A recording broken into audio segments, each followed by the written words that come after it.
मध्य प्रदेश सरकार की air ambulance सेवा मरीजों के लिए वरदान बन रही है। सिंगरौली जिले के संदीप सिंह को अचानक सांस लेने में तकलीफ हुई। किडनी की गंभीर समस्या के चलते नेहरू अस्पताल में भर्ती कराया गया। डॉक्टर्स ने स्थिति को गंभीर बताया। तुरंत वाराणसी या लखनऊ जैसे बड़े अस्पताल में रेफर करने की सलाह दी। परिवार की आर्थिक स्थिति कमज़ोर थी, इलाज के लिए बाहर ले जाना मुश्किल था। ऐसे में परिजनों ने सिंगरौली कलेक्टर की मदद की गुहार लगाई और कलेक्टर ने मामले को गंभीरता से लेते हुए पीएम श्री एयर एम्बुलेंस सेवा के तहत भोपाल से तत्काल एयर एम्बुलेंस की व्यवस्था कराई। संदीप सिंह को एम्स भोपाल में भर्ती कराया गया।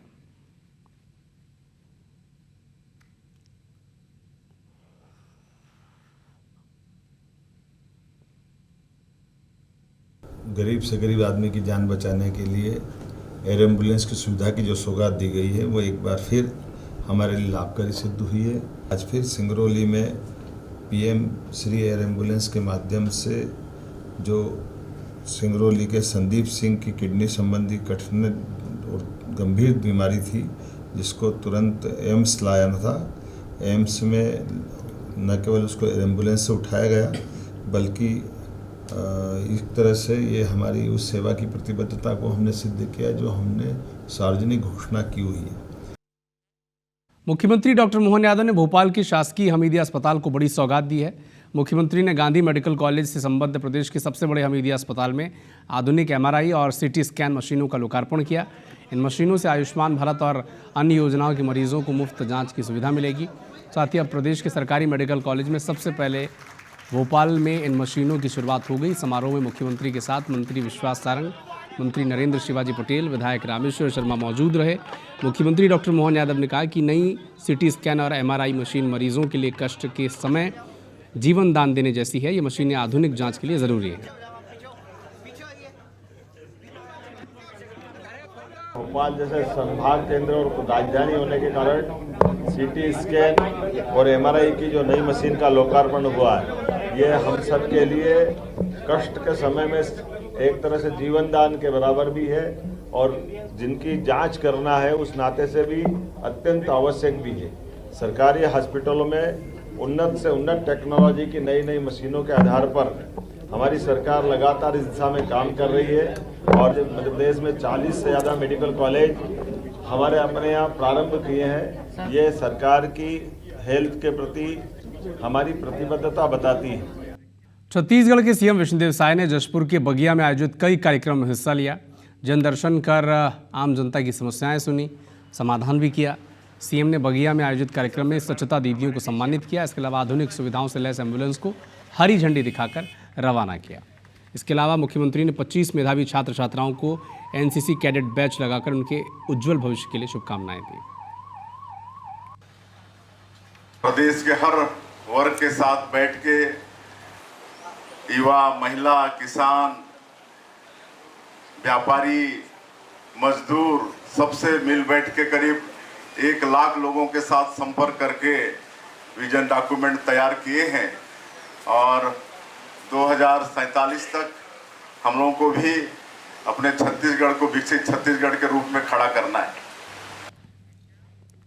कांग्रेस के राष्ट्रीय महासचिव और प्रदेश प्रभारी सचिन पायलट 26 जुलाई को 1 दिवसीय दौरे पर रायपुर आ रहे हैं और रायपुर सेंट्रल जेल में शराब घोटाला केस में बंद चैतन्य बघेल से मुलाकात करेंगे।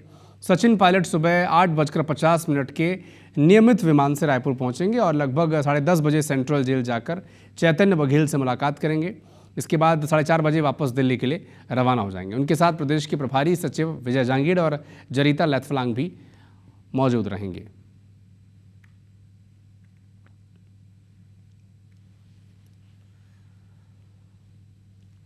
अखिल भारतीय कांग्रेस कमेटी के महासचिव छत्तीसगढ़ के प्रभारी श्री सचिन पायलट 26 जुलाई को सुबह 8:55 की विमान से रायपुर आ रहे हैं।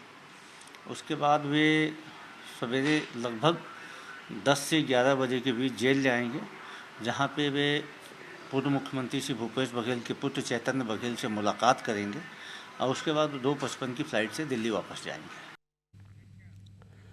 पीसीसी चीफ दीपक बैज ने पीएम मोदी को पत्र लिखकर किसी वरिष्ठ बीजेपी नेता को उपराष्ट्रपति पद का प्रत्याशी बनाए जाने की मांग की है। पत्र में लिखा है कि 15 साल तक लोकसभा चुनाव में जनता का अपार सहयोग मिला, छत्तीसगढ़ से, लेकिन छत्तीसगढ़ को उचित प्रतिनिधित्व मिला नहीं है।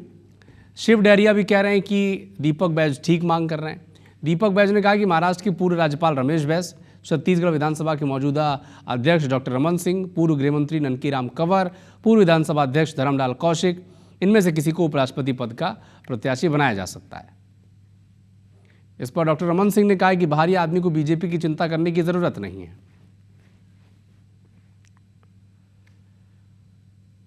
तो उपराष्ट्रपति का पद खाली है और हमारे छत्तीसगढ़ में बहुत से ऐसे नेता हैं जो मार्गदर्शक मंडल में डाल दिए गए हैं। सरकार ठीक से चल नहीं पा रहा है और ये नेता उनको चलाने भी नहीं दे रहे, पूरी तरह से बेरोजगार बैठे। तो ऐसे लोग को दिल्ली भेज देना चाहिए। बीजेपी में योग्य लोग उपराष्ट्रपति राष्ट्रपति पद के लिए भारतीय जनता पार्टी में ऐसी पीढ़ी है जो काम कर रही है, इसलिए किसी बाहरी आदमी को सुझाव देने की जरूरत नहीं है। पहले अपनी जो उसका प्रदेश की इकाई है उसको ठीक से चला ले। मुझे लगता है दीपक बैज जी के बात को कोई सुनता तो है नहीं और न कोई तवज्जो देता है। और रही बात अगर तवज्जो भी दे तो ये मान के चलना चाहिए कि कांग्रेस अभी से सरेंडर कर चुकी है।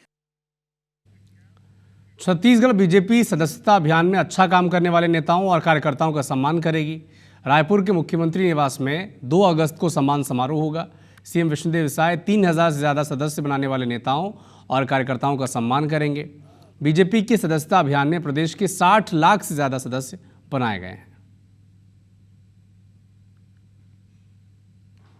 जो पार्टी के सदस्यता अभियान में जिन लोगों ने उल्लेखनीय प्रदर्शन किया है उनका सम्मान और माननीय मुख्यमंत्री जी के साथ उनके भोजन का कार्यक्रम निर्धारित है और निश्चित रूप से सभी कार्यकर्ताओं को सम्मानित किया जाएगा। माननीय मुख्यमंत्री के साथ उनका भोजन होगा।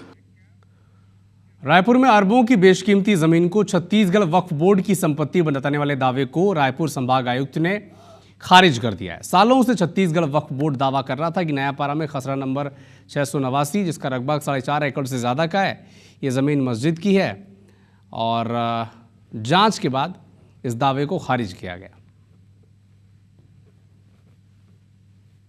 देखिए, नयापारा रायपुर स्थित करीब 4.5 एकड़ ज़मीन को लेकर यहाँ पर अपील की गई थी वक्फ बोर्ड के द्वारा, जिसमें उन्होंने क्लेम किया था कि रिकॉर्ड में जो है उनका नाम भूमि स्वामी की हैसियत से दर्ज किया जाए। तहसीलदार ने नामांतरण का जो उनका आवेदन है उसको निरस्त कर दिया था। हमने दोनों पक्षों को सुना, दोनों पक्षों को सुनने के बाद, दोनों का बहस भी सुनने के बाद ऑर्डर पारित किया है कि ये अपील को हम खारिज करते हैं। हाँ, इसमें निगम का भी पक्ष लिया गया था और निगम के पक्ष में ही आदेश हुआ है। विदिशा की बदहाल सड़कों को लेकर कांग्रेसी कार्यकर्ता और पार्षदों ने सड़कों में भरे पानी पर लेट कर प्रदर्शन किया। इस दौरान कांग्रेसियों ने जिला प्रशासन और नगर पालिका के खिलाफ जमकर नारेबाजी की। प्रदर्शनकारियों का कहना है कि शहर में बड़े बड़े गड्ढे और उनमें भरे पानी से लोगों को गाड़ी चलाने में दिक्कतें होती हैं।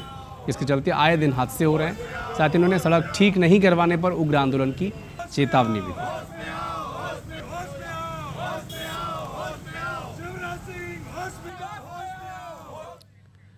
मध्य प्रदेश की ग्राम पंचायतें अब विकास की नई राह पर हैं। प्रदेश की 23,000 से ज़्यादा पंचायतों के लिए अलग अलग मास्टर प्लान तैयार किए जा रहे हैं। शुरुआत 2 पंचायतों से हो चुकी है और जल्द ही 5 अन्य पंचायतों का मास्टर प्लान बनाना शुरू होगा। मध्य प्रदेश सरकार ने ग्राम पंचायतों को आत्मनिर्भर बनाने की दिशा में बड़ा कदम उठाया है। 2000 से ज्यादा आबादी वाले गाँव को आदर्श गाँव बनाने के लिए एक मास्टर प्लान तैयार किया जाएगा। सीहोर जिले के बिल्किसगंज और विदिशा जिले के मुरबास पंचायत को पायलट प्रोजेक्ट के लिए चुना गया है। इनके मास्टर प्लान भोपाल के school of planning and architecture तैयार कर रहा है। इन मास्टर प्लानों में रोजगार और आय के नए स्रोत तलाशे जाएंगे। बिल्किसगंज में पर्यटन और मुरबास में सिंघाड़े की खेती को बढ़ावा दिया जाएगा। इसके साथ ही लेक फ्रंट, नया बाजार, skill development centre, grey water और drainage system, plastic collection centre और गौशाला जैसे प्रोजेक्ट्स तैयार किए गए हैं। सड़क, बिजली, पानी, इंटरनेट और सीसीटीवी जैसी सुविधाएं भी सुनिश्चित की जाएंगी। पंचायतों का चयन 2000 से अधिक आबादी, सड़क किनारे की लोकेशन और औद्योगिक क्षेत्रों की नजदीकी के आधार पर किया गया है। स्वयं सहायता समूहों और पर्यटन के जरिए ग्रामीणों को ट्रेनिंग देकर आय के नए रास्ते खोले जाएंगे। ये योजना केंद्र सरकार के प्रोजेक्ट का हिस्सा है, जिसमें 14 राज्यों की 36 पंचायतें शामिल है।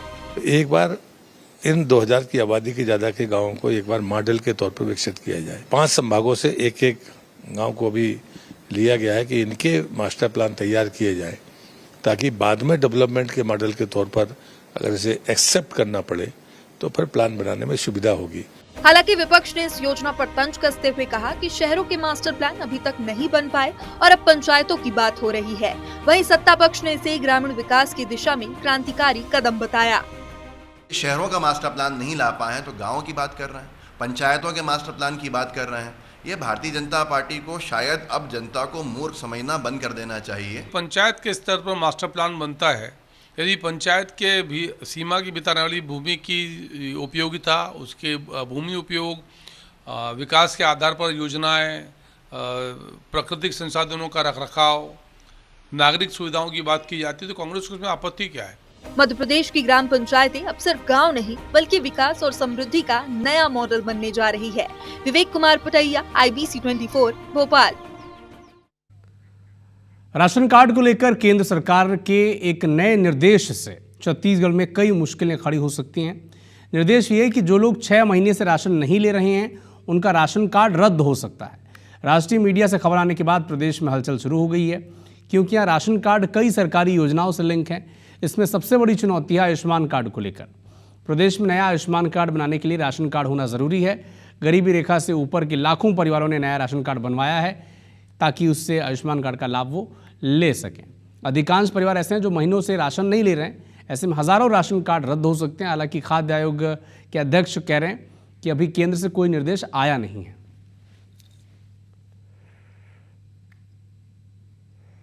देखिए, इस पर मैं अभी बना हूँ, इस पर क्या और स्थिति है उसका पूरा अध्ययन करने के बाद क्या स्थिति उसको देखेंगे।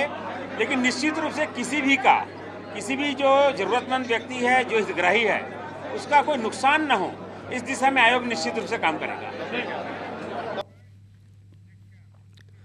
इंदौर के कांग्रेस पार्षद अनवर कादरी की मुश्किलें बढ़ती जा रही हैं। लव जिहाद में फंडिंग जैसे आरोप उन पर लगे हैं और प्रशासन सख्त कार्रवाई की तैयारी में है। अनवर कादरी की अवैध अतिक्रमण की जानकारी सामने आई है और इसके बाद प्रशासन जल्दी नगर निगम के साथ मिलकर उनके अवैध निर्माण पर बड़ी कार्रवाई कर सकता है। दस्तावेज जुटाए जा रहे हैं।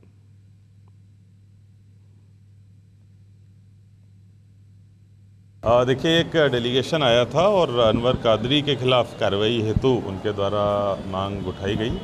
इस संबंध में पुलिस के द्वारा विभिन्न धाराओं में प्रकरण दर्ज कर लिए गए हैं, इनाम भी घोषित किया गया है और रासुका की कार्रवाई भी मेरे द्वारा की गई है। तो निश्चित रूप से प्रशासन जो है अपना काम कर रहा है और गिरफ्तारी के लिए भी लगातार प्रयास किए जा रहे हैं। बहुत जल्दी ही जो भी कानूनी दायरे में कड़ी से कड़ी कार्रवाई और गिरफ्तारी संभव होगी वो की जाएगी। NSY कार्यकर्ताओं ने श्री रावतपुरा सरकार विश्वविद्यालय के छात्रों के साथ 2 सूत्री मांगों को लेकर रायपुर के जयस्तंभ चौक से लेकर राजभवन तक पैदल मार्च किया। NSY की मांग है कि रावतपुरा विश्वविद्यालय में संचालित पाठ्यक्रम BMLT, DMLT में छात्रों का रजिस्ट्रेशन और PWD परीक्षा में धांधली का आरोप लगाते हुए CBI जांच की मांग की। मांग पूरी न होने पर बिना सूचना के स्वास्थ्य मंत्री और राजभवन का घेराव करने की चेतावनी दी।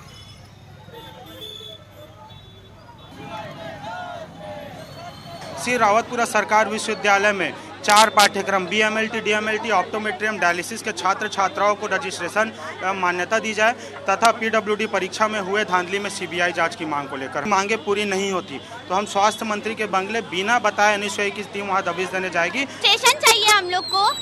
BMLT, DMLT, ऑप्टोमेट्री का रजिस्ट्रेशन है बोल के बोले थे, पर कोई रजिस्ट्रेशन नहीं है। रजिस्ट्रेशन नहीं तो गवर्नमेंट जॉब, नहीं तो डिग्री क्यों रखे, मत रखे। फिर रायगढ़ जिला अस्पताल में डॉक्टर्स के 30 पद रिक्त पड़े हैं। ऐसे में इलाज के लिए मरीजों को मेडिकल कॉलेज तक की दौड़ लगानी पड़ रही है। मेडिकल कॉलेज शहर से बाहर होने के चलते न सिर्फ मरीजों की जेब ढीली हो रही है बल्कि उन्हें परेशानी भी हो रही है। मेडिकल कॉलेज के अलग होने के बाद अस्पताल की व्यवस्थाएं और बिगड़ गई हैं। जिला अस्पताल में एनेस्थीसिया, गायनेकोलॉजिस्ट, सर्जन जैसे पदों पर नियुक्तियां नहीं हो पा रही हैं। नर्सिंग और टेक्निकल स्टाफ भी स्वीकृत पदों की तुलना में आधे हैं। मेडिकल कॉलेज चले गया दूर, अतरमुड़ा यहाँ से लगभग 4 किलोमीटर, तो जिसके कारण यहाँ 45 डॉक्टर के पद रिक्त पड़े हैं। और यहाँ पे डॉक्टर नहीं मिलने के कारण जो इनडायरेक्टली सरकार प्राइवेट हॉस्पिटलों को फ़ायदा पहुँचाने के लिए ऐसा काम कर रही है कि यहाँ लोग जा रहे हैं, भीड़ लग रही है, लेकिन डॉक्टर नहीं बैठे हैं। तो डॉक्टरों की कमी है। शासन को चाहिए कि डॉक्टरों की नियुक्ति करे और अच्छे से अच्छा मतलब भर्ती से मरीजों को सुविधा होगी, उनका अच्छा इलाज होगा। जिला चिकित्सालय में विशेषज्ञ के 10 से 12 पोस्ट रिक्त हैं और इसके लिए हमने शासन को पत्र लिखा है कि जल्द से जल्द पद स्वीकृत करें, भर्ती करें, जिससे कि यहाँ की जनता को विशेषज्ञ चिकित्सा का लाभ मिले। मंदसौर के जिला अस्पताल में एक बड़ी लापरवाही सामने आई। एक बुजुर्ग को इलाज के बाद लावारिस हालत में बस स्टैंड पर छोड़ दिया गया। घटना का वीडियो सामने आ चुका है। अस्पताल के 2 कर्मचारी एक वृद्ध मरीज को थैले में डालते हुए नजर आ रहे हैं। कर्मचारियों ने बताया कि मरीज को थैले में डालकर बस स्टैंड में छोड़ने के लिए अस्पताल प्रबंधन ने उन्हें कहा था। घटना का वीडियो वायरल है। कर्मचारी वापस पीड़ित को ऑटो में बैठाकर ले गए। मामले में सीएमएचओ ने बताया कि जांच कमेटी गठित की गई है, दोषियों पर कार्रवाई की जाएगी। हाँ, एक वीडियो वायरल हुआ है। हमारे यहाँ एक बाबूलाल नाम से एक मरीज थे जिनके कोई अटेंडेंट नहीं था। शनिवार को उनको वार्ड में भर्ती किया गया था।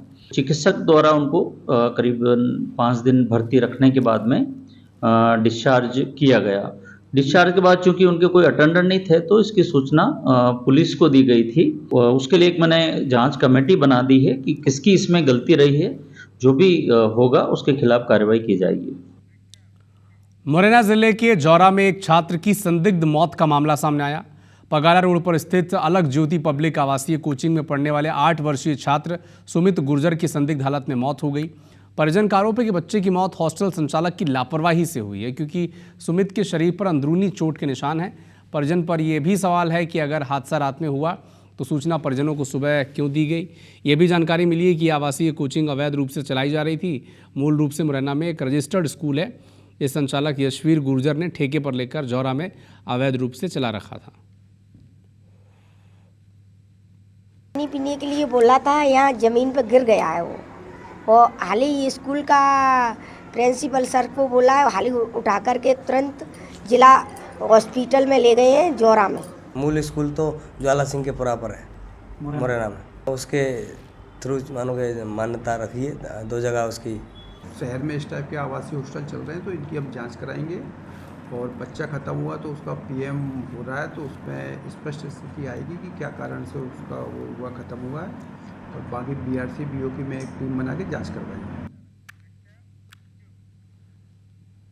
कोरबा में 10 साल की छात्रा के साथ रेप की कोशिश का मामला सामने आया। यहां CSEB चौकी क्षेत्र में एक 14 साल के अपचारी बालक ने छात्रा से दुष्कर्म की कोशिश की। बताया जा रहा है कि दोनों एक ही स्कूल में पढ़ा करते थे। अपचारी बालक छात्रा को बहला फुसला कर उसे सुनसान इलाके में ले गया था और घटना को अंजाम देने का प्रयास किया। मामले का खुलासा तब हुआ जब गुरुवार को स्कूल गई छात्रा की तबीयत बिगड़ गई और इसके बाद छात्रा के परिजनों ने थाने पहुंचकर FIR की। इसके बाद आरोपी अपचारी बालक को पकड़कर पूछताछ की गई। इस मामले में सरकारी मेडिकल कॉलेज अस्पताल का एक अमानवीय चेहरा भी सामने आया है। 2 डॉक्टर्स के विवाद के चलते छात्रा का मेडिकल कराने के लिए 5 घंटे का इंतजार उन्हें करना पड़ा। कल लगभग 10:30 के आसपास मेरे पास पुलिस विभाग से फ़ोन आया कि एक मुलाहिजा के लिए आए हैं, उसका डॉक्टर के द्वारा मुलाहिजा नहीं किया जा रहा है करके। तो मैंने संबंधित विभागाध्यक्ष को फिर फ़ोन करके इस बारे में जानकारी दी। इस संबंध में फिर अभी संबंधित विभागाध्यक्छ के द्वारा संबंधित डॉक्टर को बुलाया गया है और उसके बाद जो भी आगे जानकारी प्राप्त होगी उसके आधार पर हमने आगे कार्रवाई किया जाएगा। नाबालिग पीड़िता के साथ में गलत होने के संबंध में सूचना आई थी, जिस पर अपराध पंजीबद्ध किया गया है और जो आरोपी है वो विधि से संघर्ष बालक है, उसको भी आज हिरासत में लिया जाकर वैधानिक कार्रवाई की जाकर न्यायालय प्रस्तुत किया जा रहा है। लोगों को अब सतर्क रहने और पहले से ज़्यादा सावधानी बरतने की ज़रूरत है, क्योंकि खबर स्वास्थ्य से जुड़ी है। दरअसल गरियाबंद में कुपोषण के खिलाफ मेगा हेल्थ कैंप में वरिष्ठ शिशु रोग विशेषज्ञ डॉक्टर अशोक भट्टर ने एक बच्चे में लाइलाज बीमारी एक्टोडर्मल डिस्प्लेशिया का पता लगाया है। डॉक्टर ने बताया कि इस बीमारी में ग्रंथियां, नाखून, दांत और बालों का विकास रुक जाता है, जिससे बच्चों को सामान्य मौसम में भी गर्मी और चिड़चिड़ापन होता है। डॉक्टर्स के मुताबिक ये बीमारी 20 लाख में किसी एक बच्चे को होती है, इसलिए सावधानी बरतने की अपील की गई। जो भी हमको लिस्ट प्रोवाइड हो गई है कि इतने इतने बच्चे हमारे इन ब्लॉक में कुपोषित हैं, तो हमने सोचा कि हम एक जगह नहीं बुला के हम हर ब्लॉक में जाएं, ताकि बच्चों का आना सुनिश्चित हो। और हम हर ब्लॉक में जाएंगे तो वहाँ पे एक एक माता पिता को हम ज़्यादा समय दे पाएंगे समझाने में, सिखाने में। और अपने गरियाबंद जिले में मैनपुर और देवभोग यहाँ पे कुपोषित बच्चे ज़्यादा हैं। ये शिविर जिले के उन कुपोषित बच्चों के लिए उपचार देना है, जिसके माध्यम से वो जो है कुपोषण से मुक्ति पा सकें। इसके लिए हमने डॉक्टर भट्टर साहब जो रायपुर से हैं उनको हमने आमंत्रित किया और उन्होंने अपनी पूरी टीम के साथ 16 डॉक्टरों की टीम के साथ आए हैं और जिले के उन बच्चों को उपचार कर रहे हैं। दुर्ग रेलवे स्टेशन में विमेन ट्रैफिकिंग को लेकर बजरंग दल के कार्यकर्ताओं ने हंगामा कर दिया। जीआरपी पुलिस ने जांच के बाद 2 युवती और 1 युवक को गिरफ्तार किया है, केस दर्ज किया है। 3 पीड़ित युवतियों के बयान के आधार पर मामले में कार्रवाई की गई है। पुलिस ने तीनों पीड़ित युवतियों को सखी सेंटर भेजा है। दरअसल बजरंग दल के कार्यकर्ताओं को इस बात की जानकारी मिली थी कि बस्तर की 3 युवतियों को हमसफर एक्सप्रेस से आगरा भेजा जा रहा है। इसके बाद बजरंग दल के कार्यकर्ता बड़ी संख्या में रेलवे स्टेशन पहुंचे और रेलवे पुलिस ने प्रीति मैरी, वंदना फ्रांसिस समेत सुखमन मंडावी को हिरासत में लिया है, लेकिन वे लोग युवतियों को लेकर सही जानकारी नहीं दे पाए। कुछ देर बाद दुर्ग के ईसाई मिशनरी के लोग भी वहां पहुंच गए। इसके बाद तनाव और ज़्यादा बढ़ गया। पुलिस ने पीड़ित युवतियों का जब बयान लिया तो सभी ने अच्छी नौकरी का लालच देकर आगरा ले जाने की बात कही है। फिलहाल मामले में तनाव बना हुआ है। टिकट बुकिंग हो गया है तो अभी क्या करोगे, फिर बोले। तब फिर ना तब भी मन नहीं कर रहा था, मतलब कि आने का, मतलब इतना दूर है, लंबा सफ़र करके हम लोग। मेरे नाम से टिकट बुकिंग नहीं हुआ है, दूसरा दीदी के नाम से बुकिंग हुआ है टिकट में मैं जा रही थी। तो हमारे कुछ कार्यकर्ताओं द्वारा सूचना सुबह प्राप्त हुई कि यहाँ कुछ मिशनरी लोग हमारे हिंदू बहनों को लेके नारायणपुर आगरा निकल रहे हैं। इसका वीडियो क्लिप हम लोगों ने बनाया और फिर यहाँ पर जो पुलिस है उसको दिया गया। पुलिस ने तत्काल प्रभाव में कार्रवाई किया इस पर मानव तस्करी को लेकर और धर्मांतर पर भी कार्रवाई करे, ऐसा हमारे पुलिस से निवेदन है। दबाव बनाकर जो है उन पर कार्रवाई की मांग करके उन्हें जो है पुलिस स्टेशन में बैठा दिया गया और पुलिस स्टेशन में जाने के बाद वो जांच का विषय बन गया। हमको पता चल रहा है कि उन पर जो है मानव तस्करी का जो है FIR हुआ है। अभी जांच में अपराध पंजीबद्ध की जांच में है कि ये इनको अवैध रूप से लिया जा रहा है। अभी लड़कियों को सुरक्षित सखी सेंटर में रखा जाएगा और उनके माँ बाप को बुलाकर फिर आगे बालिग, तीनों लड़की बालिग। रीवा के चोरहटा इलाके के भलुहा गांव में एक युवक से मारपीट के मामले में विधायक और पूर्व विधायक आमने सामने आ गए। पीड़ित अभिषेक मिश्रा ने सेमरिया से कांग्रेस विधायक अभय मिश्रा और उनके कर्मचारियों पर मारपीट का आरोप लगाया है। पीड़ित का कहना है कि जब उसने अपनी सैलरी की मांग की तो विधायक अभय मिश्रा और उसके कर्मचारियों ने मारपीट की है। FIR दर्ज नहीं की गई तो पीड़ित ने धरना दे दिया। इसके बाद पूर्व विधायक KP त्रिपाठी के पीड़ित पक्ष के समर्थन भी थाने पहुंच गए और FIR कराने पर अड़े रहे। पूर्व विधायक और पुलिस के बीच नोकझोंक हुई। इस दौरान पूर्व विधायक ने CSP ऋतु उपाध्याय को असंवेदनशील औरत तक कह दिया। पूर्व विधायक KP त्रिपाठी के सामने थाना प्रभारी हाथ जोड़ते दिखे। इधर विधायक अभय मिश्रा ने खुद पर लगे आरोपों को निराधार बता दिया। विधायक का दावा है कि वो कल सिंगापुर से लौटे तो पता चला कि कर्मचारी के साथ उल्टे अभिषेक मिश्रा ने मारपीट की है, जिससे उसकी उंगली तक कट गई। FIR सिविल लाइन थाने में दर्ज कराई गई है।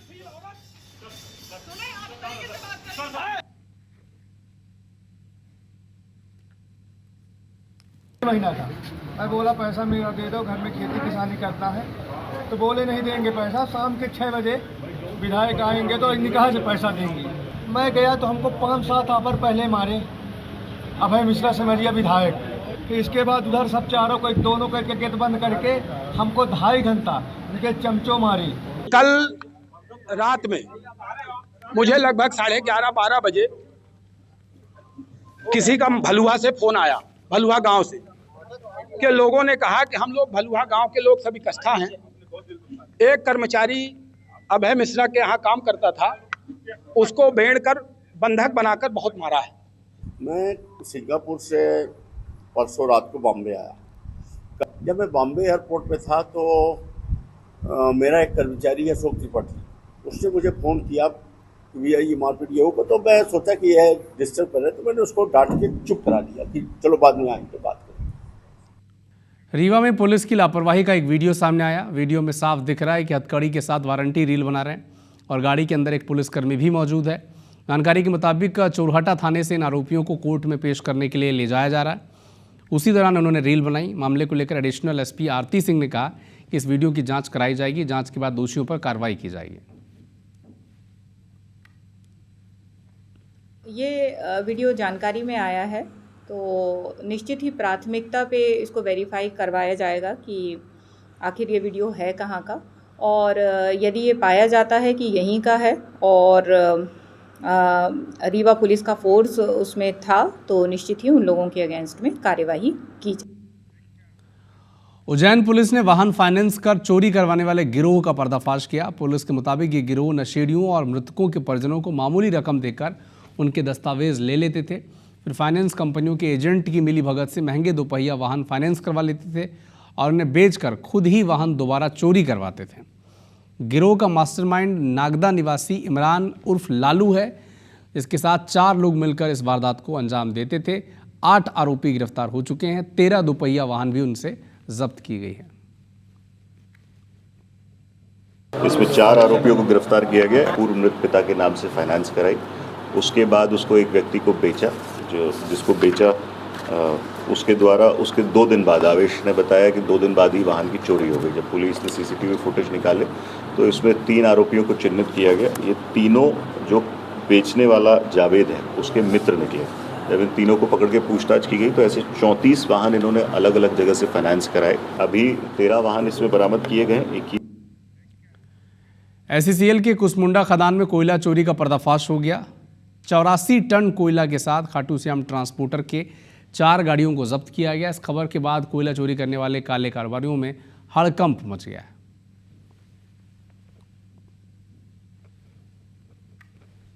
कुसमुंडा खदान प्रबंधन रोड सेल के द्वारा ओवरलोड होने के शक पर 4 गाड़ियों को पकड़ा गया था। इसके आधार पर पुलिस के द्वारा विधिवत कार्रवाई की गई है। करीब चारों गाड़ियों में करीब 84 टन अधिक कोयला मिला है और सभी गाड़ियां बिलासपुर जा रही थी। इस संबंध में अभी तक 4 व्यक्तियों की गिरफ्तारी की गई है। जैसे जांच आगे बढ़ेगी तो अन्य जो व्यक्तियों के नाम आएंगे उनकी गिरफ्तारी की जाएगी। बालोद जिला के गुंडरदेही में नदी किनारे ताश खेल रहे युवकों को पुलिस ने आने की भनक लगते ही भागने लगे। 3 युवक नदी में कूद गए, 2 युवक सुरक्षित बाहर निकले, जबकि 1 युवक लापता हो गया है। इसका नाम दुर्गेश सोनकर है। अनुमान लगाया जा रहा है कि लापता युवक नदी में बह गया होगा। SDRF की टीम और पुलिस की टीम अब उसकी तलाश कर रही है। रुक करेंगे कोरबा का। कोरबा के सिविल लाइन थाना क्षेत्र के खपरा भट्टा इलाके में गाय की हत्या का मामला सामने आया। बताया जा रहा है कि एक युवक ने गाय को बंधक बनाकर डंडे से पीटा और उसकी हत्या कर दी, फरार हो गया। गौरक्षक पहुंच गया, मौके पर आक्रोश जताया, पुलिस भी पहुंच गई, शव को पोस्टमार्टम के लिए भेजा गया है।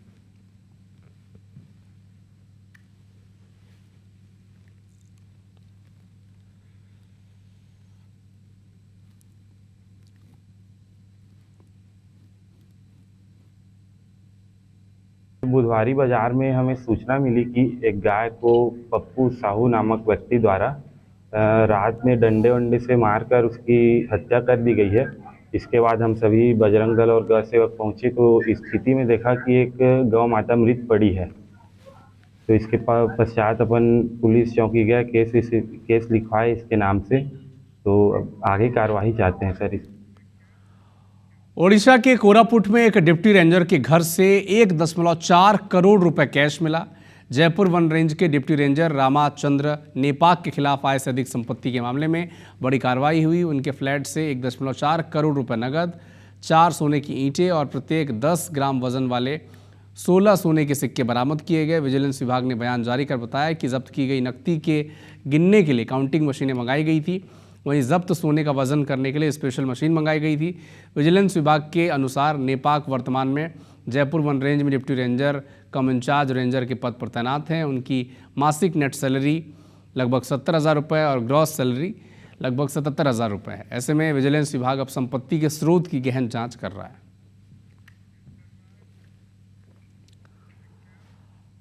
पत्थलगांव में हाथियों का आतंक जारी है। तड़के सुबह दल से बिछड़कर एक मादा हाथी और उसका शावक स्कूल परिसर में आ धमके और वहां एक बाइक रखा था, उसे क्षतिग्रस्त कर दिया। जैसे ही सूचना मिली स्कूल में छुट्टी दे दी गई। हाथी की मौजूदगी से गांव में दहशत का माहौल है। अंबिकापुर में देखिए मैनपाट इलाके में 10 हाथियों के दल ने उत्पात मचा रखा है। फसल भी चट कर जा रहे हैं, घर भी तोड़ दे रहे हैं।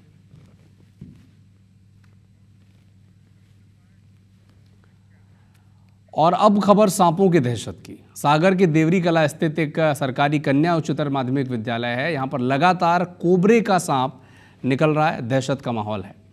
बीते 10 दिन में आधा दर्जन से ज़्यादा कोबरे का सांप यहाँ निकल चुका है और लोग डरे हुए हैं। कमरा नंबर 4 में बुधवार को एक साथ 4 कोबरा सांप निकले। गुरुवार को एक कोबरा सांप दिखाई दिया। इसके चलते उस कमरे को अब बंद कर दिया गया है।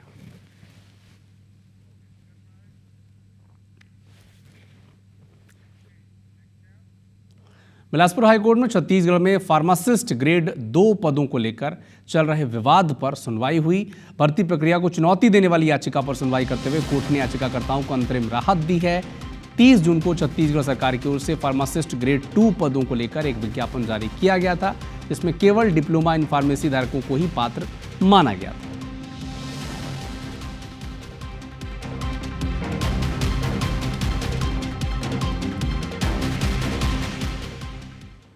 जबलपुर हाईकोर्ट ने एमपी के नर्सिंग और पैरामेडिकल कॉलेज मान्यता फर्जीवाड़े मामले में सुनवाई के दौरान 5 फर्जी मार्कशीट पकड़ी है। कोर्ट ने पाया कि सेंधवा नर्सिंग कॉलेज के प्रिंसिपल समेत 5 फैकल्टी की मार्कशीट उनकी जगह किसी और के हैं। बात इसलिए गंभीर है क्योंकि इस कॉलेज को सीबीआई की 2 बार जांच हुई है। सीबीआई जांच के बाद सुटेबल बताया गया था। तो सवाल उठता है कि सीबीआई ने कैसी जांच की। नर्सिंग और पैरामेडिकल दोनों मामले आज सुनवाई के लिए सूचीबद्ध थे। माननीय उच्च न्यायालय इनमें अब इन मामलों में नियमित रूप से सुनवाई कर रहे हैं। आज की सुनवाई के दौरान सीबीआई ने जवाब पेश करके और कोर्ट को वो फाइल दिखाई जिसमें हमने बताया था कि सीबीआई जांच के बावजूद भी कई कॉलेज फर्जी तरीके से बनाई हुई मार्कशीटों के आधार पर फैकल्टी दर्शाकर संचालित हो रहे हैं। और कोर्ट ने चलती कार्रवाई के दौरान सारी फर्जी मार्कशीटें नर्सिंग काउंसिल के पोर्टल से डाउनलोड की और जिससे उनकी पुष्टि हुई। इसके बाद अब कोर्ट ने मामला सोमवार के लिए सूचीबद्ध किया है। किसी नाबालिग लड़की को सिर्फ आई लव यू बोल देने से यौन उत्पीड़न का मामला नहीं बनता। बिलासपुर हाईकोर्ट ने पॉक्सो एक्ट के तहत एक मामले में यह बड़ी महत्वपूर्ण फैसला सुनाया है। हाईकोर्ट की सिंगल बेंच ने कहा कि ऐसे मामले में इसे यौन उत्पीड़न मानना उचित नहीं है। कोर्ट ने यह भी कहा कि जब तक उसमें यौन मंशा या इसे यौन उत्पीड़न नहीं माना जा सकता। इसके साथ ही जस्टिस संजय एस अग्रवाल ने ट्रायल कोर्ट के फैसले को बरकरार रखा और राज्य सरकार की अपील को खारिज कर दिया।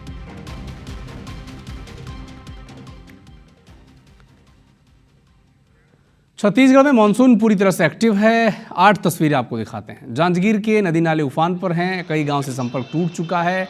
चांपा क्षेत्र के जमड़ी नाला में पुल के ऊपर से पानी बह रहा है। चांपा की बमनीडीह के अस्पताल परिसर में पानी भर गया है। सिवनी नारायण क्षेत्र के रिंगनी नाला को पार करते कार बह गया। पामगढ़ क्षेत्र के कुनारगढ़ पूरी घाट लीलागार नदी पर बने पुल से पानी ऊपर बह रहा है। पत्थलगांव में झमाझम बारिश के चलते घोघरा जलाशय ओवरफ्लो हो गया है। 4 साल बाद ऐसी स्थिति बनी है। पत्थलगांव के ही बिल्डेगी में दीवार गिरने से ग्रामीण की मौत हो गई, जबकि महासमुंद जिले में भारी बारिश के बाद शहर के कई गांव का संपर्क टूट चुका है। लोरमी की बात करें तो जनजीवन अस्त व्यस्त है। सबसे बड़े बांध राजीव गांधी जलाशय पूरी तरह से लबालब हो चुका है। बिलासपुर और आसपास में तेज़ बारिश हो रही है। स्मार्ट सिटी की सारी प्लानिंग की पोल खुल गई है और शहर के लगभग हर वार्ड में जल भराव की स्थिति बनी हुई है। कोरबा की बात करें तो रामपुर विधानसभा के अंतर्गत घिनारा और बांदापाली को जोड़ने वाली मुख्य सड़क पर जो नाला है वो मूसलाधार बारिश के चलते उफान पर है। 3 फीट ऊपर सड़क से पानी बह रहा है। सख्ती की बात करें तो कहीं पुल के ऊपर से पानी बह रहा है, कहीं मुख्य मार्ग में पेड़ गिर गया है, सड़क जाम हो गया। हसौद के आगे भेड़ी कोना बुरई नदी उफान पर है। मैनपाट अंबिकापुर में भी ज़बरदस्त बारिश हो रही है और नावानगर वाला पुलिया क्षतिग्रस्त हो गया है। जो तेज बारिश की वजह से मध्य प्रदेश में भी बारिश का कहर जारी है। बारिश के चलते जनजीवन वहां पर भी अस्त व्यस्त है। कुछ तस्वीरें आप भी वहां की देख लें। ग्वालियर में जहां चिनौर क्षेत्र में तेज बारिश के चलते जलभराव हो गया, मुख्य सड़क बंद हो गई, एम्बुलेंस नहीं मिल पाई तो ग्रामीण मरीज को खाट पर अस्पताल लेकर पहुंचे, लेकिन मरीज की जान चली गई। नर्मदापुरम की तस्वीर भी आपको दिखाते हैं। तवा डैम का जलस्तर बढ़ गया है। 5 गेट 7-7 फीट तक खोले गए हैं और 55,000 क्यूसेक पानी छोड़ा गया है। अनूपपुर की अगली तस्वीर है। अमगवा रोड स्थित अचलपुर के पास मझगवा नाला उफान पर है।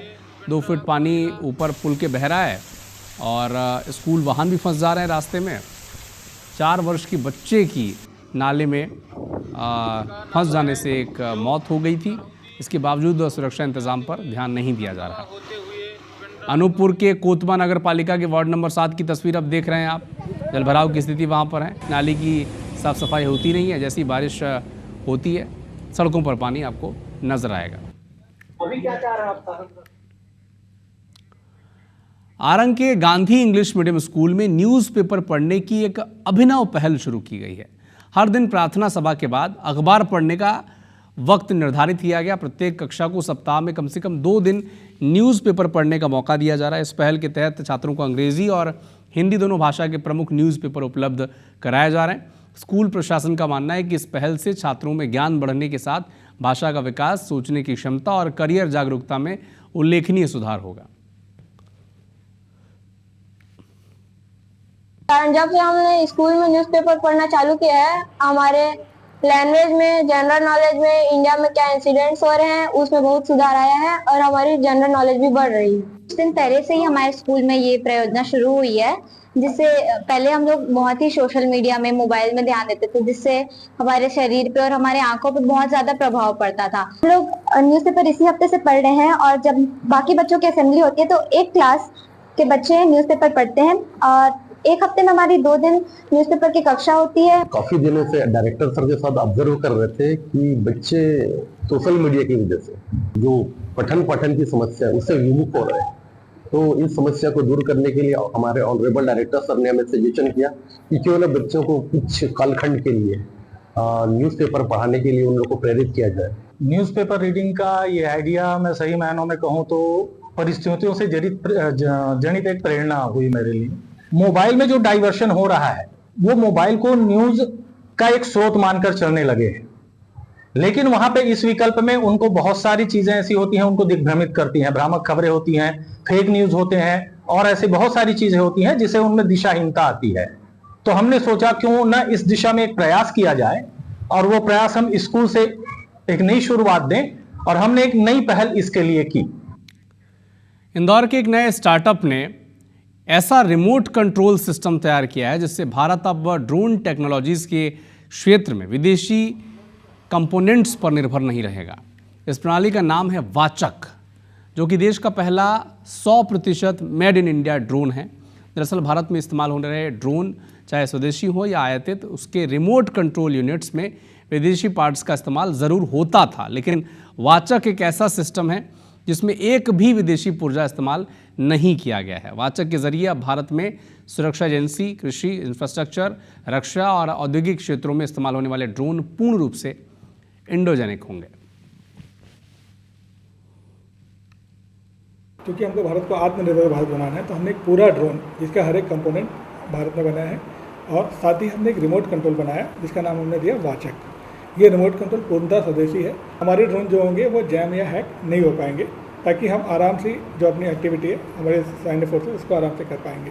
उन्होंने ड्रोन के लिए पूर्णतः स्वदेशी रिमोट कंट्रोल सिस्टम वाचक बनाया है।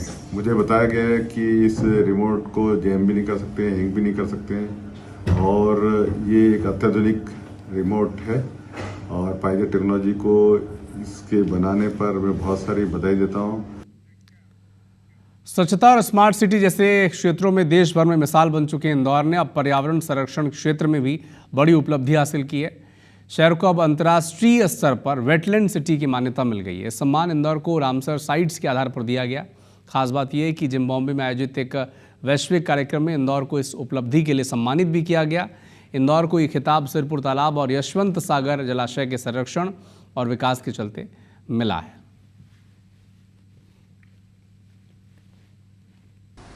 इंदौर के दोनों रामसर साइट सिरपुर और यशवंत सागर के सही ढंग से संरक्षण के कारण आज इंदौर को दुनिया में वेटलैंड सिटी का दर्जा मिला है। हमको रामसर साइट तो मिली ही थी, लेकिन इंदौर अब एक वेटलैंड सिटी है।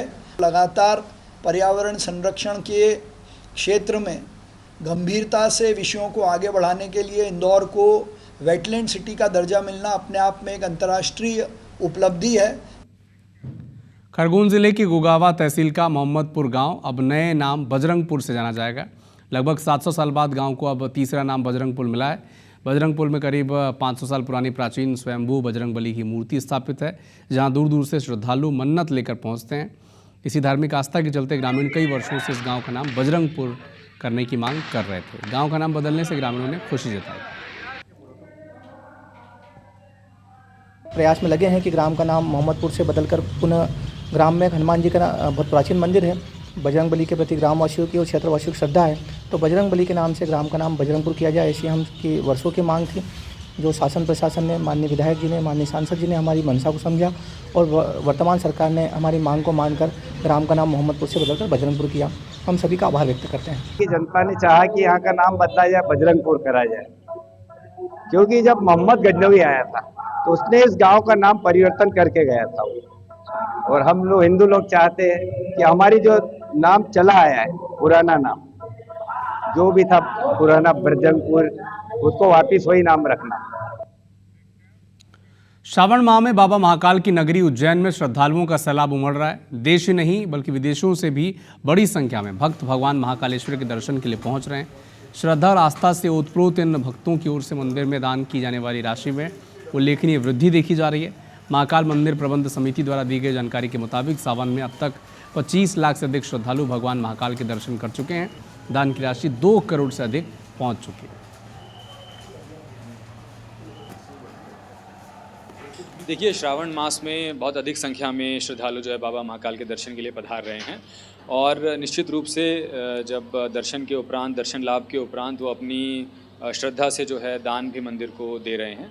दान का आंकड़ा भी निरंतर मंदिर में प्राप्त हो रहा है। सावन मास में अभी 2 करोड़ से अधिक का दान मंदिर को प्राप्त हो चुका है और 25 लाख से अधिक श्रद्धालु सावन मास में मंदिर में दर्शन कर चुके हैं। इंदौर में सबसे बड़ा एक्सेसरीज मॉल भी बारिश के प्रकोप से वंचित नहीं रहा। हम बात कर रहे हैं सिल्वर मॉल की। मूसलाधार बारिश के कारण जलभराव का शिकार हुआ है वो। तस्वीरें आपके सामने।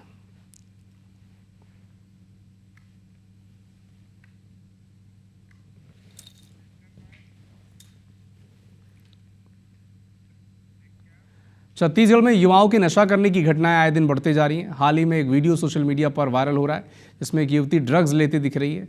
वायरल वीडियो राजधानी के एक निजी होटल का बताया जा रहा है जिसमें युवती 500 रुपये के नोट में ड्रग्स लेते नजर आ रही है। ये पहला मामला नहीं है जिसमें नशा करते हुए कोई युवक या युवती दिखा हो। इससे पहले भी दुर्ग, भिलाई, कोरबा, अंबिकापुर, बिलासपुर में इस तरह के मामले सामने आते रहे। मारपीट, सड़क पर हाई वोल्टेज ड्रामा करते ड्रग्स लेने के बाद ये दिखते हैं। सियासत भी उस पर हो रही है।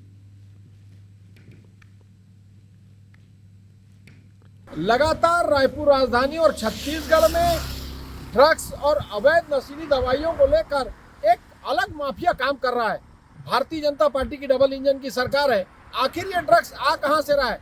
कल जिस प्रकार से रायपुर राजधानी के एक होटल में एक लड़की के द्वारा कोकीन लेकर 500 के नोट से लाइन बनाते हुए कोकीन लेने का एक वीडियो वायरल हो रहा है। नशे के सौदागरों को संरक्षण किसने दिया, ये छत्तीसगढ़ की जनता बखूबी जान रही है।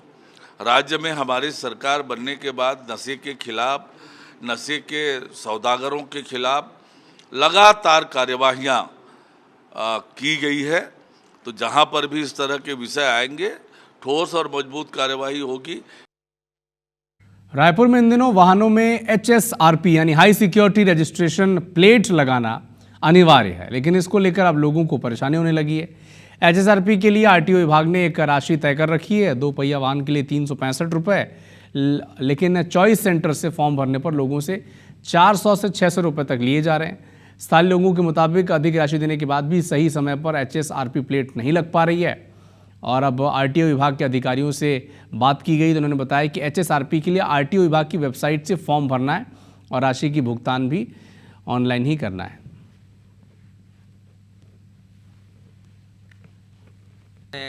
टोटल 600 रुपये दिया था। वैसे 523 से 65 रुपये 23 से 25 रुपये का अमाउंट हुआ था, मैंने फिर दे दिया, पूरा ही दे दिया था मैंने। कुल पैसे ज़्यादा ले रहे हैं। चॉइस सेंटर वाले से करवाया था हमने, तो उन्होंने हमसे 500 और 700 रुपये लिया कुल।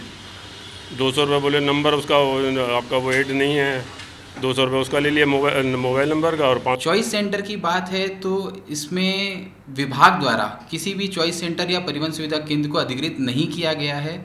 लोग स्वयं जा रहे हैं, वहाँ फॉर्म भरवा रहे हैं। फॉर्म भरवाने के एवज में वो जो चार्ज ले रहा है उसमें कोई, अभी हमारे पास भी आया था कि 50 रुपये ले रहा है, तो इसमें हम यही बोलेंगे सबको कि आप स्वयं फॉर्म भर सकते हैं सीजी ट्रांसपोर्ट की वेबसाइट में जाके। भिलाई में आपसी विवाद में कटर चला है। आरोपी ने पिता पुत्र पर कटर से हमला किया है। हमले में पिता पुत्र घायल हैं, इलाज जारी है। आरोपी फरार चल रहा है, तलाश की जा रही है पुलिस के द्वारा। भिलाई नगर थाना क्षेत्र का मामला है। हमले में पिता पुत्र घायल हो गए हैं, कटर चला है आपसी विवाद में, आरोपी भाग गया है।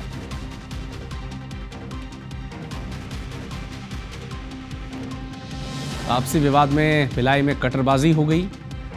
आरोपी ने पिता पुत्र पर कटर से हमला कर दिया। इलाज उनका किया जा रहा है अस्पताल में, लेकिन आरोपी अब भी पुलिस की गिरफ्त से बाहर है।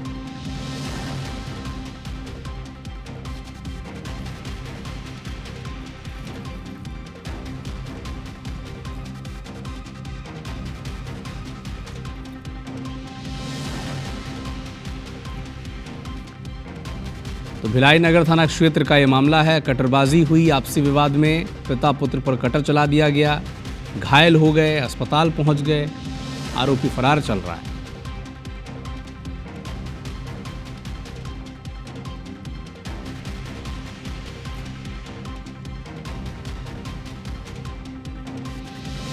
पूरा अपडेट आपको भिलाई से बता दें। आपसी विवाद में कटरबाजी की नौबत आ गई, पिता पुत्र पर कटर से हमला किया गया। आरोपी फरार चल रहा है। पुलिस हालांकि उसकी तलाश में जुटी हुई है।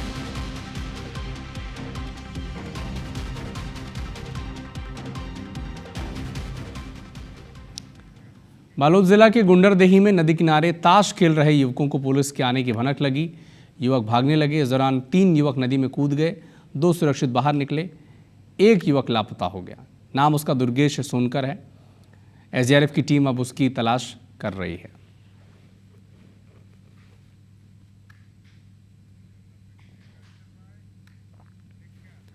मध्य प्रदेश में बीजेपी सरकार सरकारी स्कूलों में शिक्षा की गुणवत्ता और सरकारी शिक्षकों की इंग्लिश सुधारने पर जोर दे रही है।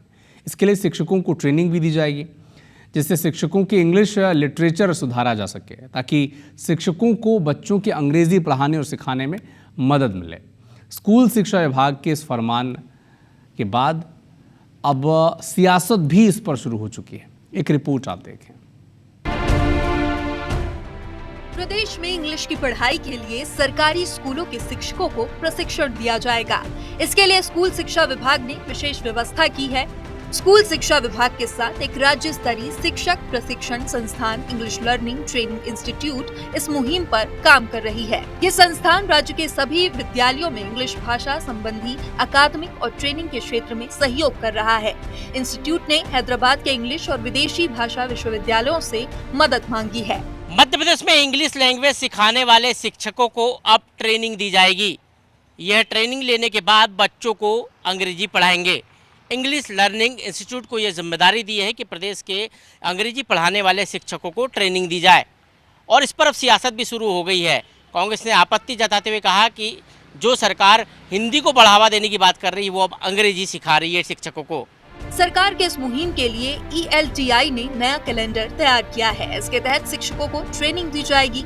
एक तरफ बीजेपी ने सरकार की पहल का स्वागत किया, तो वहीं विपक्ष ने सरकार पर आरोप लगाया है। विपक्ष ने कहा कि बीजेपी दिखावे की राजनीति करती है।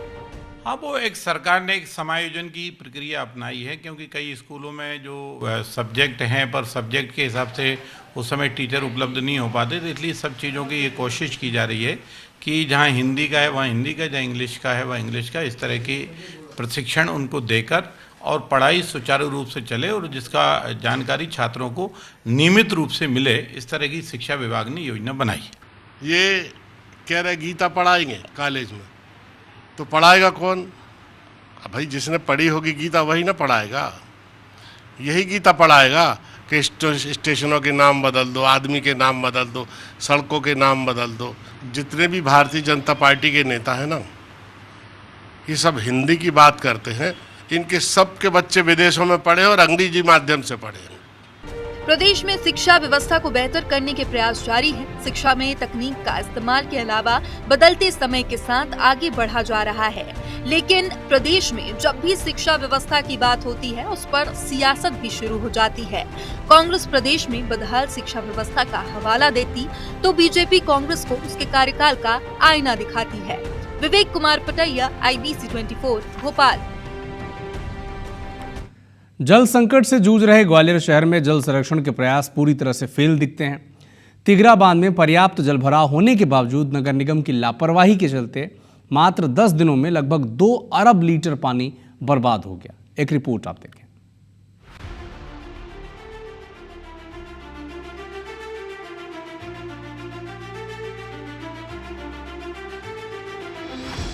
ग्वालियर में अच्छी बारिश के बावजूद पानी की किल्लत है। शहर में एक दिन छोड़कर पानी की सप्लाई हो रही है। ऐसी हालत तब है जब तिघरा डैम के गेट बीते 10 दिनों में 8 बार खोल दिए गए हैं। ऐसा 50 साल के इतिहास में पहली बार हुआ है। जिन रिवर्स से हमारे डैम्स को पानी मिलता है वो सभी अपने ऑलमोस्ट फुल लेवल पर चल रही हैं और इनकमिंग वाटर जो है डैम्स में बहुत अच्छा रह रहा है। और डैम्स की सेफ्टी के पॉइंट ऑफ व्यू से WRD इसकी सतत निगरानी करता है, उनकी टेक्निकल टीम्स रहती हैं। ग्वालियर नगर निगम ने बारिश से पहले तिघरा डैम में जमी गाद हटाने का एक प्लान तैयार किया था ताकि डैम की जल संग्रहण क्षमता बढ़ाई जा सके, लेकिन ये योजना फाइलों तक सीमित रह गई। नतीजा ये रहा कि बारिश के दौरान तिघरा डैम ओवरफ्लो हुआ और 10,000 से ज्यादा क्यूसेक पानी बहा दिया गया। इस पानी से आने वाले महीनों में ग्वालियर की प्यास बुझाई जा सकती थी, लेकिन अब इस पर सियासत शुरू हो चुकी है। विकास कहीं देखने को नहीं मिल रहा, न सड़कों पर मिल रहा, न तिघरा में मिल रहा, न पेयजल की व्यवस्था हो पा रही।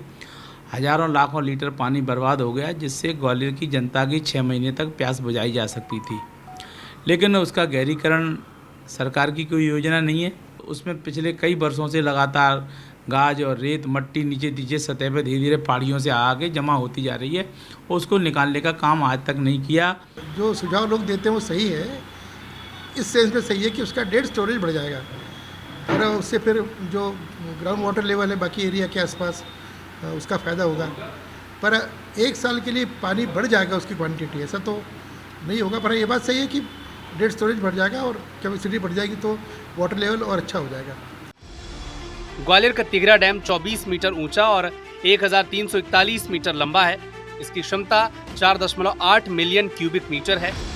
हर साल ग्वालियर में तिघरा से हजारों क्यूसेक पानी यूं ही बहा दिया जाता है, जबकि शहर पानी के संकट से जूझता है। ये सिस्टम नाकामी और नीति के अभाव का नतीजा है। सवाल ये उठता है कि तिघरा की सफाई का काम क्यों नहीं हुआ? बारिश के पहले जल संरक्षण की तैयारियां क्यों नहीं की गई? जिम्मेदार अफसरों पर अब तक कोई जवाबदेही क्यों नहीं तय हुई? अगर वक्त रहते नगर निगम इस पर गंभीर होता तो बारिश का पानी संग्रहण कर ग्राउंड लेवल वाटर को रिचार्ज किया जा सकता था और पानी की किल्लत से निजात दिलाई जा सकती थी। तिघरा डैम का पानी यूं ही बहा देना जनता की परेशानियों की अनदेखी नहीं है तो फिर और क्या है? नासिर गौरी, IBC 24, ग्वालियर। उज्जैन से एक चौंकाने वाला मामला सामने आया, जिसमें आरोपी ने खुद की हत्या के डर से दूसरे की हत्या कर दी। दरअसल आरोपी मनीष और मृतक की पत्नी आरती के बीच बातचीत होती थी। इसके बारे में आरती के पति हुकुम को पता चल गया। अब हुकुम भी मनीष को सबक सिखाने वाला था, जिससे मनीष के मन में मौत का डर बैठ गया और इसी मौत के डर में मनीष ने अपने साथी प्रदीप के साथ मिलकर हुकुम की हत्या कर दी। मनीष और प्रदीप ने 18 जुलाई की रात धारदार हथियार से उस पर 20-25 वार किए और उसको मौत के घाट उतार दिया।